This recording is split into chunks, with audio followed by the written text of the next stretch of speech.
오늘 니 말 많이 해라. 저거 뭐? 감기잖아. 야 프로페셔널하지 못한 내가 수요일날 분명 찍는다 했잖아. 감기 저거 안 걸린 거 맞춰봤네. 내가 어떻게 마음대로 감기한 거? 지금 우리 구독자가 47명인데 몸 관리를 했었어야지. 상공부터 무슨 할까요? 손 넣어 손 나왔다고. 안녕 노소 커밍테스 가지마 그래도. 왜 왔나? 앞에 인사. 남녀노소 커멘트 주. 안녕하세요. 커멘트 할 줄. 야. 너무 까먹노. 뭐 어려운 것도 없는데. 강훈이 이런 거 모르겠네.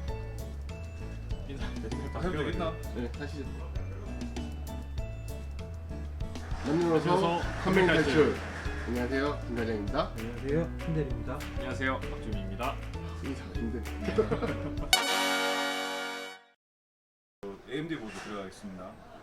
자, AMD 우리 매번 가지만 다나와에 들어가서 AMD CPU용 메인보드 들어가서 AMD CPU용 클릭해서 AMD CPU만 AMD CPU용 메인보드만 딱 나오게 해서 보면은 자, 우리가 앞전에 인텔에서 얘기한 것처럼 뭐 여러 가지 이제 랭킹들이 쭉 나오는데 우리가 기본적으로 메인보드에 대해서 다 얘기를 했기 때문에 크게 짚을 거는 뭐가 있나? 소켓? 소켓만 보면 될 것 같은데 칩셋 해갖고 또 소켓은 이미 뭐 거의 AMD 같은 경우는 확정이 돼 있는 상태니까 뭐 크게 변화는 없고 인텔과 마찬가지로 지금 AM4 소켓이라고 다 정해져 있는 상태라고 보면 되는 부분입니다. 지금은 AM4 소켓. AM4 네. 오케이. 그럼 이제 칩셋만 짚고 넘어가면 되겠다. 얘네들 그럼 칩셋이 뭐뭐 있지? 기본적으로 제일 가성비 있고 시작점이라고 보시는 이제 인텔이랑 비슷하게 A320 계열이 나오고요.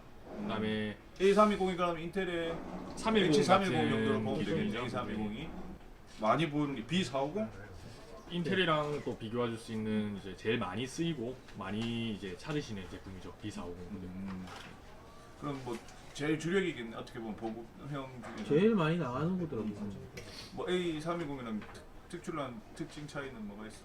보통은 이제 제일 많이 찾으시는 메모리 슬롯 차이가 조금 나긴 한데 인텔 쪽이랑 비슷한 거 조금 특이 유형으로 보통은 웬만한 제조사들이 메모리 슬롯 2개가 제공이 이제 지원이 되는데 이제 뭐 조금 요즘 나오는 EX 아수스에서 나오는 EX A320 게이밍 보드는 메모리 슬롯이 4개가 지원이 되고 320인데 내가 지금 그다음에 또 3세대를 지원해주고 있기 때문에 좀 높지 않은 CPU 선에서는 보통은 A320을 좀 가성비 있게 사용하시고 그러면 만약 인텔이랑 비슷하게 본다면 인텔 보드랑 비슷하게 본다면 뭐 M.2 M.2 슬롯이라든지 뭐 그런 것들은 조금 더 M.2를 튼튼하게 뭐 빠르게 사용한다 싶으시면은 이제 450 계열 B450. 많이 넘어가시는 게 일단 좋으시죠.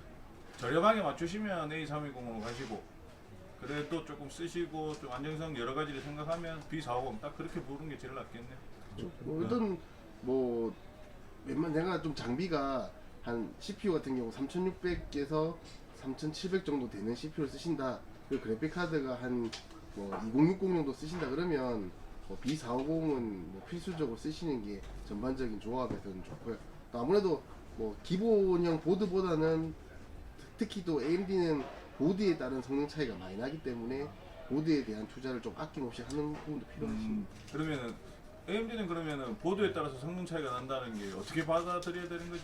B450이랑 A320이랑 같은 CPU를 쓸 때 좀 차이가 난다는 건가? 저는 인터넷에 벤치를 뭐 테스트 검색해 보시면 나오겠지만 보통 성능 테스트를 할 때 제일 중점적으로 보는 게 대부분 게임용이 많기 때문에 게임 위주로 일단 테스트한 결과를 보면 A320 칩이랑 B450 칩이랑 여기 위에 이제 X570이라고 상위 칩이 있거든요. 보드 칩셋에 따른 게임 벤치 돌렸을 때 성능 차이가 정말 미세하게, 그러니까 뭐 의미를 부여할 정도까지 차이가 안 나긴 하지만 몇 프로 정도, 뭐 한 1, 2% 정도 성능 차이가 상위 칩셋일수록 조금 더 나긴 하지만 가격 차이를 생각했을 때는 크게 의미를 부여할 정도로 성능 차이가 난다고 얘기하기가 힘들 정도. 왜냐면 한 단계 올라갈 때마다 A320에서 B450 올라갈 때마다 최소 2, 3만원 정도, B450에서 X570으로 넘어갈 때는 가격 차이가 거의 10만원 가까이, 최소 10만원 이상 차이씩 나고 하는데 그 정도를 투자할 정도의 의미를 두려면은 그래도 한 최소만 5% 이상씩은 나면은 그 정도씩을 투자하는 게 맞는데 뭐 게임 프레임 1, 2프레임 정도 차이 난다고 해서 그걸 의미를 부여하는 건 아니니까 보통은 거의 성능 차이가 없다고 얘기해도 될 정도긴 하거든요. 근데 저희가 이제 저희 같이 이걸 판매하는 입장에서 실제로 사용을 하는 입장이 돼가지고 세팅 같은 걸 해본다고 쳤을 때는 미세하게 알 수 없는 좀 성능 차이가, 그러니까 뭐 약간의 딜레이 같은 프로그램 깔다고 했을 때도 약간의 딜레이 현상이나 이런 게 그래도 좀 상위 칩셋이 좀 덜하고 이런 부분이 있기 때문에 실질적으로 사용해 보면 그런 해보면 게 조금씩 약간 느낄만하다. 칩셋에 따른, 답답함이 그러니까 실제로 약간씩 했을 때는 보인다 그런 거네. 보드는 좀 신경 쓰시는 게 낫긴 하신 부분이시고. 그리고 금액이 뭐 3만 원에서 조금 뭐 이렇게 어떤 급에 따라 다르겠지만 3만 원에서 5만 원 정도 일단 기본적으로 칩에 따라서 차이 그래서 나지만은 보통은 저희가 얘기 드릴 때 이제 뭐 정말 기본형 CPU 쓰시는 경우라면은 A320 가시는 게 맞으신데 그래도 라이젠 5 이상급을 쓰실 거라면은 3600 정도를 기준으로 잡았을 때 3600 이상급은 그래도 B450 이상을 가시는 게 맞으실 것 같고요. 뭐 3500X라던가 아니면 이제 3500 같은, 그러니까 라이젠 5 중에서도 스레드가 6코어 6스레드 제품 나오는 정도는 A320 쪽 가셔도 가성비 따져봤을 때는 괜찮은 선택이 되실 수 있으실 것 같거든요. 일단 뭐 인텔도 그렇고 AMD도 그렇고 CPU가 높으면은 메인보드를 조금 투자를 하시면서 전체적으로 밸런스를 맞추는 게 중요하다. 일단 뭐 컴퓨터는 항상 밸런스는 중요한 편이니까. 그러면 B450 위에는 뭐 무슨 칩? 아까 조금 전에도 얘기했지만 X570. X570. 그거는 뭐 거의 또 전에 인텔처럼 뭐 Z390처럼 오버클럭이나 이런 유저들 하드웨어에 조금 관심이 있으신 분들이 저는 X570 특징이라면은 일단 AMD는 재밌는 점이 기본적으로 오버클럭에 대한 제한은 없거든요.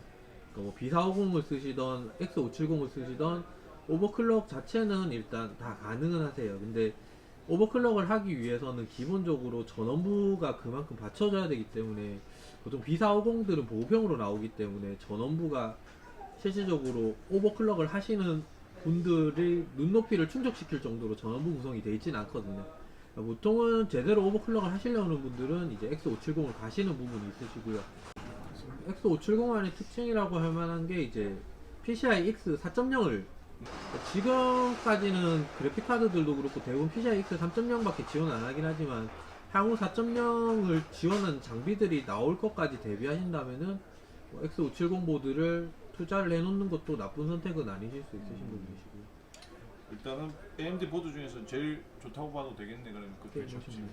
일단 뭐 칩셋은 그런 식으로 따지면 될 것 같고, 그리고 뭐 나머지적인 메인보드의 전체적으로 보시는 것들은 이제 뭐 앞전에 인터넷에서 잘 얘기했으니까 그거를 다시 또 참조하시면 될 것 같고, 우리가 지금은 이제 칩셋에 대해서 예를 들었지만 이게 시대가 또 바뀌고 칩셋이 또 바뀌고 이렇게 하시면은 뭐 기본적으로 딱 보셔도 뭐 그때 항상 뭐 세 종류 정도, 그러니까 그러니까 저렴한 거, 보급형, 그다음에 고급형 이런 정도로 나오니까 그 칩셋들은 항상 시대에 맞게끔 보시면 될 것 같고, 그거 말고 이제 다른 기본적인 스펙은 뭐 앞전에도 얘기했지만 사이즈라든지 ATX, MATX, 뭐 또 그때는 얘기 안 했지만 ITX 뭐 이런 것들은 사이즈, 그리고 뭐 슬롯들, 뭐 USB 슬롯, 메모리 슬롯, 뭐 SATA 슬롯 이런 것들 개수들은 뭐 기본적으로 파악하시면 될 것 같고, 그렇게 뭐 보드는 그렇게만 고르시면 될 것 같네.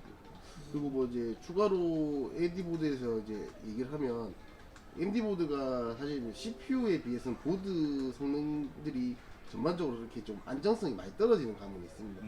그래서 바이오스라든지 이런 변화들이 상당히 많이 있기 때문에 본인이 쓰시는 메인보드에 따라서 특정 바이오스들이 잘 되는 게 있고 또 잘 안 되는 게 있고 이런 부분들이 나오니까 항상 바이오스 업데이트를 좀 주기적으로 하신다든지 아니면 문제가 있었을 때 바이오스를 다운그레이드도 해야 되는 경우도 있으시기 때문에 그런 상황에 맞게 바이오스를 잘 조절하실 필요가 AMD 쪽은 있으십니다. 바이오스에 따라서 좀 성능 차이 많이 아무래도 그 인텔 같은 경우는 바이오스 버전에 따른 시스템 안정성이나 이런 성능 변화가 그렇게 큰 폭으로 일어나지는 않거든요. 그렇지. 근데 AMD 같은 경우는 이제 아게사라고 해가지고 AMD 자체에 컨트롤 해주는 이제 좀 이해 쉽게 설명드리면 그냥 펌웨어 개념이라고 생각하시면 되는데 그런 이제 버전이 꾸준하게 업데이트가 되거든요. 그 아게사 버전에 따라서 AMD 보드들은 CPU 성능 발휘가 이제 퍼센테이지가 올라가는 경우가 있거든요. 네. CPU 안정성도 성능이 조금씩 바뀌겠고. 안정성뿐만 아니라 CPU 성능을 좀 더 끌어올리는, 그러니까 그렇지. 우스갯소리로 얘기하는 게 AMD CPU가 지금 성장형이라고 얘기를 하는 게 아게사 버전에 살아있나? 따라서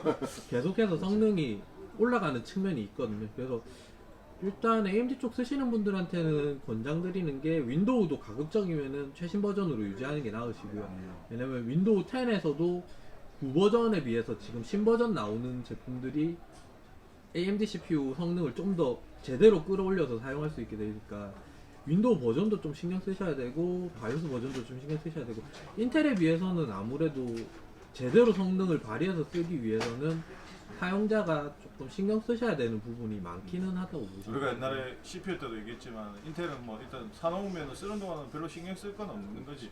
그런 쪽에서는 이제 조금 컴퓨터를 모르시는 분한테 좀 더 편한 거고, AMD 쪽은 금방 말한 것처럼 사시고도 계속 꾸준하게 자기가 조금씩 관리를 할 수 있는 사람들이 쓰시는 게 좀 더 성능이 좋게 쓸 수가 있다는 거네. 근데 뭐 하나 물어보면은 또 바이오스라고 해서 그러는데 메인보드에 이제 기본 펌웨어 같은 개념이잖아. 네. 근데 일반 유저들이 바이오스 업데이트하기 쉽나? 나는 예전에 상당히 힘들었던 걸 기억해. 왜냐하면 뭐 디스켓이나 이런 데 만들어서 부팅해갖고 힘들었는데 요즘 바이오스는 어때? 요즘은 뭐 엄청 수월해졌습니다. 왜냐면 지금 대부분 메인보드 바이오스들이 UEFI, 그러니까 예전처럼 텍스트 기반이 아니라 그래픽 기반으로 다 바뀌어버려가지고 안에 들어가셔가지고 그냥 바이오스 설정 메뉴만 들어가시면은 USB에 바이오스 파일만 홈페이지 가셔갖고 다운받아 놓으시면 그냥 목록이 자동으로 딱 잡혀서 올라오기 때문에 그냥 업데이트만 진행하시면 되시는데, 뭐 주의하실 거는 이제 USB가 중간에 제거돼 버리면은 바이오스가 업데이트 되는 과정 중에 완전히 깨져버릴 수 있으니까 USB는 바이오스 업데이트가 완전히 종료되고 다시 바이오스 진입이 가능한 시점까지는 제거 안 하시는 게 제일 좋으신 부분이고, 그리고 이제 PC나 주의하셔야 되는 부분 한 가지가 더 있는 게 컴퓨터가 중간에 꺼져버리거나 하면 안 되시는 것도 있지만 USB가 중간에 또 인식이 안 돼버리면 또 바이오스 업데이트 도중에 문제가 생길 수 일단 뭐 있으니까 제일 기초적인 거는 뭐 네. 업데이트 중에는 무슨 일이 뭐 USB가 제가 전에까지 하면 저희가 안 되는 권장드리는 거는 가급적이면 USB 꽂으실 때 케이스 전면부에는 안 꽂으시는 거예요. 보드 바로 권장드리는. 뒤쪽이요. 왜냐면 케이스 전면부는 약간 불안정 요소가 그렇지. 있기 때문에 바이오스 업데이트는 반드시 전면부 말고 뒷면에 꽂아서 하시는 게 제일 좋죠. 에피컴은 바이오스 업데이트를 해주나? 도와줘. 이렇게 그냥 오시면 돼요. 음. 뭐 쉬워요. 그래 일단 그렇게까지만 봐도 될 것 같아. 내장형 그래픽은 어때? AMD 쪽도 CPU에 내장이 돼 있나? CPU에 돼 있는 그 보드 그 CPU가 따로 있죠. 그럼 성능은 뭐 비슷하나? 인텔보다는 낫습니다. 인텔보다 차이 났네? 훨씬 없어요. 그럼 내장형을 쓰실 분은 차라리 AMD 쪽을 보시는 게 낫겠다, 그렇지? 일단은 차이 나는 게 이제 AMD 쪽 같은 경우는 원래 AMD CPU 회사 자체가 ATI라고 해서 라데온 계열 그래픽 카드를 제조하던 회사를 인수합병했기 때문에 그래픽 관련된 기반 기술은 일단 어느 정도 가지고 있는 회사라서 인텔보다는 내장 그래픽이 좀 더 나을 수 있는 부분인데요. 뭐 인텔도 지금 외장형 그래픽 카드를 이제 개발 중에 있거든요. 그게 나오기 시작하면은 인텔 쪽 내장 그래픽도 아마 향후 몇 년 뒤에는 좀 더 비약적인 상승이 있긴 하겠지만 현 시점에서는 AMD 쪽이 일단은 내장 그래픽 성능은 압도적이라고 보시면 돼요. 내장형을 쓰실 분이라면 그래도 조금이라도 더 나은 걸 쓰려면 AMD 쪽을 보시는 게 낫겠다. 오케이, 그렇게 하면 되겠다. 뭐 보드는 뭐 이 정도까지 얘기하고 다음에 또 다른 걸로 얘기해 주시고. 수고했고. 잘했어요. 우리 길게.